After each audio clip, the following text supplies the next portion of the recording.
Do you hear that? Hopefully you don't. Because it's silence. Silence on the lambs. Alright, I know what you're thinking. Number one, what a corny intro. Yeah, I agree. And number two, aren't you a little late for a Silence of the Lambs analysis? Also, yeah.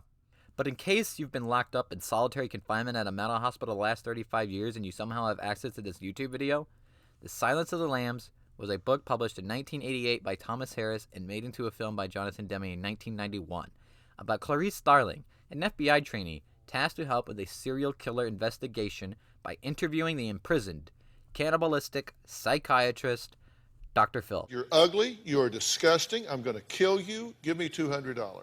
No, just kidding. Dr. Hannibal Lecter. Needless to say, spoilers likely ahead. I'm not going to analyze the whole film like many others already have. I just wanted to talk about what I believe is the best shot in the whole film. Now, full disclosure, it's not the most elaborate, complicated shot. It's not a long take, okay? So just warning you.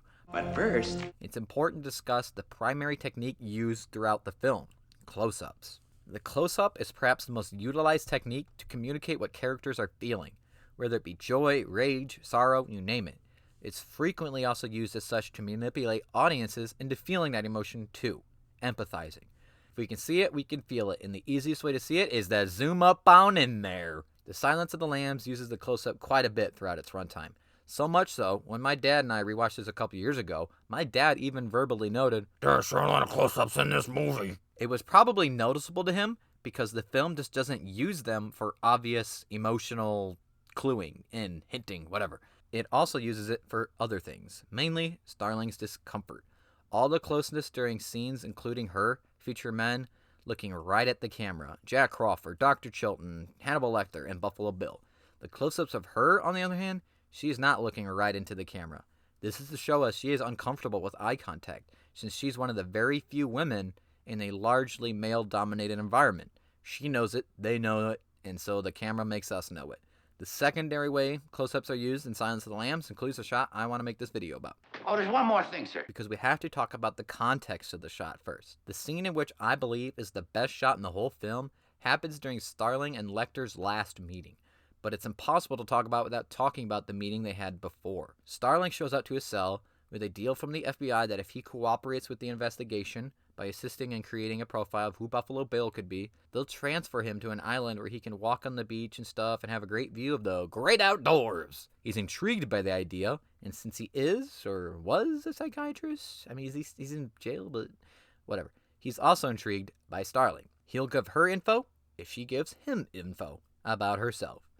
In the scene, we learn she went to live with other family on a farm after her single town marshal dad was murdered when she was a child. In their last meeting, where the shot takes place, we learn that she lasted 2 months at that farm before running away because she couldn't handle the sound of lambs being slaughtered. Who could blame her? Starling still has nightmares about it. Lecter asserts the reason she's desperate to find the latest missing woman suspected to be abducted by Buffalo Bill, Catherine Martin, is to quell the nightmares. Not only that, her becoming an FBI agent in general is likely to overcome the trauma of her town marshal dad's murder as well. She might not realize these things herself, but that's psychology. Speaking of psychology, it's not that far out of an idea that the notion of confronting fear and trauma can lead to a sense of closure and healing, because it's rooted in a couple of psychological theories, two I can think of: exposure therapy and logotherapy. Exposure therapy and logotherapy are somewhat connected, but generally speaking, exposure therapy is a type of cognitive behavior therapy that gradually exposes the individual in a controlled environment to whatever it is that makes them anxious, fearful, panicked, etc. At the time of this recording, I'm about 75% through reading psychologist Viktor Frankl's 1946 book, Man's Search for Meaning, in which he writes about his experiences surviving concentration camps and how it influenced the development of his meaning-based therapy called logotherapy. In a nutshell, Frankl semi-jokingly summed up logotherapy as, now in logotherapy, the patient may remain sitting erect, but he must hear things which sometimes are very disagreeable to hear. A little more specifically, logotherapy is based on Frankl's belief that individuals are driven by a need for meaning and purpose, and when they feel they don't have meaning and purpose, it's called an existential vacuum, a bunch of mental health issues may arise. To treat those by his method is to help them find meaning and purpose by helping them come up with future-oriented goals, developing a value system, discovering a cause to believe in, finding a community, crap like that. Sometimes it starts with changing one's attitude, their outlook. Here are a couple examples of him using his therapy.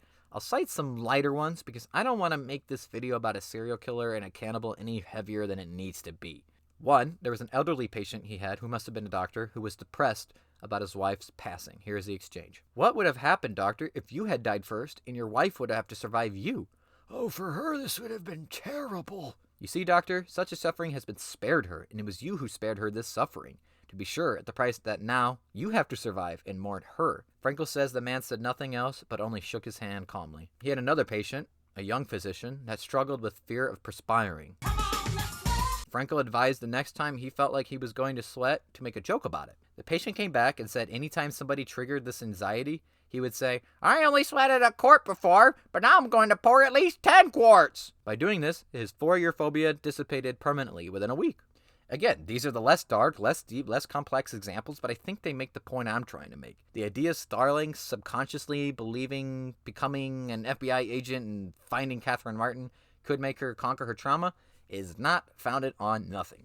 Now to the shot, okay? Throughout the entire film, we're constantly warned of Lecter's psychological skills. As a trained professional psychiatrist, he knows how to get in people's heads, how to manipulate them. His analytical and perception abilities are unprecedented. He's a cultured man, intelligent, knowledgeable, wealthy, yet also eerie and sinister. Evil. I mean, he kills and eats people, for crying out loud. It's one thing for an evil cannibal to be like the average person, but it's a whole different level when they're accomplished, charismatic, upper class, and sophisticated, like Lecter. It's an evil we don't see as often, and he might even give us more heebie-jeebies than Buffalo Bill does because of this.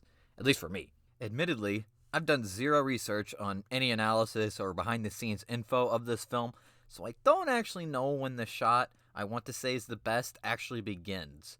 The scene starts off with this, and as you can see, it gets closer and closer to Lecter, specifically his face. Since it's cut between shots of Clarice, I don't know for a fact if it's all one shot or different shots or one shot just cut together with different takes or whatever. Regardless, the best shot, or the best part of the shot if it's one shot, is when it slowly zooms into Lecter's face and holds still. So here's the shot excluding all of Clarice's shots. More fun out of life. Well, I've read the case files, have you? Everything you need to find him is right there in those pages. Simplicity. Read Marcus Aurelius. Of each particular thing, ask, what is it in itself? What is its nature? What does he do, this man you seek? Know that is incidental. What needs does he serve by killing? He covets. And how do we begin to covet, Clarice? And don't your eyes seek out the things you want? No. It is your turn to tell me, Clarice. You don't have any more vacations to sow. No! I will listen now. Murder, you were orphaned, you were 10 years old. You went to live with cousins on a sheep and horse ranch in Montana. And? Not just, Clarice. What set you off? You started at what time? Then something woke you, didn't it? Was it a dream? What was it? What was it? What did you do? And what did you see, Clarice? What did you see? They were slaughtering the spring lambs. What became of your lamb, Clarice? You wake up in the dark and hear the screaming of the lambs. And you think if you save poor Catherine, you could make them stop, don't you? You think if Catherine lives, you won't wake up in the dark ever again to that awful screaming of the lambs.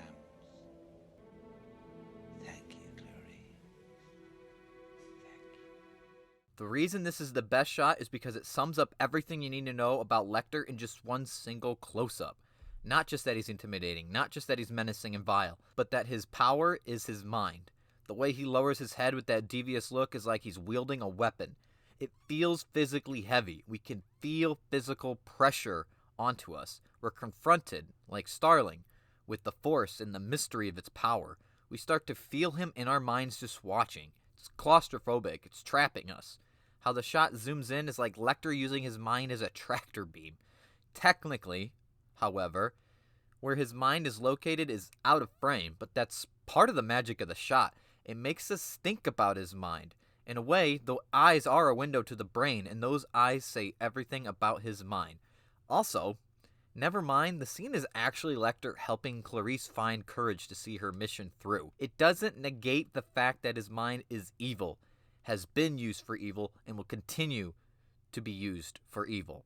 What's in there should still disturb us. Another aspect that is great about this shot is that the entire scene flies by pretty fast because this shot is so compelling and it revels in Anthony Hopkins' phenomenal performance. I don't know, maybe it's just me. I'm sorry if I spent too much time leading up to such a deceivingly simple shot. It's rare to come by a close-up that epitomizes everything about a character and possesses this much power.